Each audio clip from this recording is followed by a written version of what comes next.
വിധി തീർത്തും സന്തോഷപ്രദമാണ്. ട്രയൽ കോടതിയുടെ വിധി ബഹുമാനപ്പെട്ട ഹൈക്കോടതി ശരിവച്ചിരിക്കുകയാണ്. സാഹചര്യ തെളിവുകളുടെ അടിസ്ഥാനത്തിലുള്ള ഈ കേസിൽ മുഖ്യ തെളിവുകൾ സയൻറ്റിഫിക് എവിഡൻസാണ്.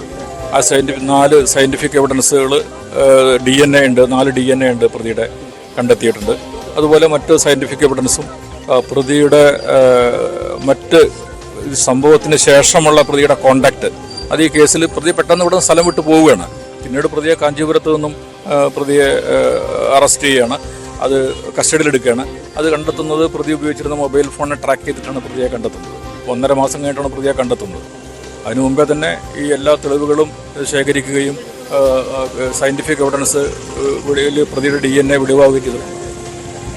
ഇതിൽ പ്രതിഭാഗത്തിൻ്റെ പ്രധാനപ്പെട്ട ഒരു ആർഗ്യുമെൻ്റ് തന്നെ പറഞ്ഞിരുന്നത് ഈ തുടക്കകാലത്തിലുണ്ടായിരുന്ന വലിയ വിവാദങ്ങൾ, ആക്ഷേപങ്ങളെല്ലാം പറഞ്ഞ് ഇതിൽ സാക്ഷികളില്ല, അങ്ങനെയുള്ള പല കാര്യങ്ങളെല്ലാം തന്നെ ഉന്നയിച്ചു. തികച്ചും സയൻറ്റിഫിക്കായിട്ട് ശാസ്ത്രീയമായിട്ട് കേസിനെ സമീപിച്ച ഒരു കേസ് കൂടിയായിരുന്നത്.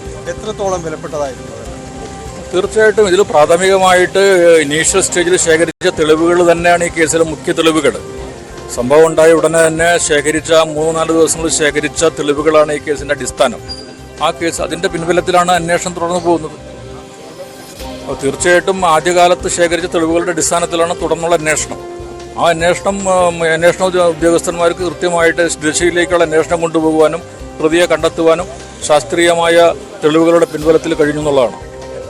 ഇതിൻ്റെ ഒരു മുന്നോട്ട് സുപ്രീം കോടതിയിൽ പ്രതിക്ക് അപ്പീൽ പോകാമല്ലോ. സുപ്രീം കോടതി പ്രതിക്ക് അപ്പീൽ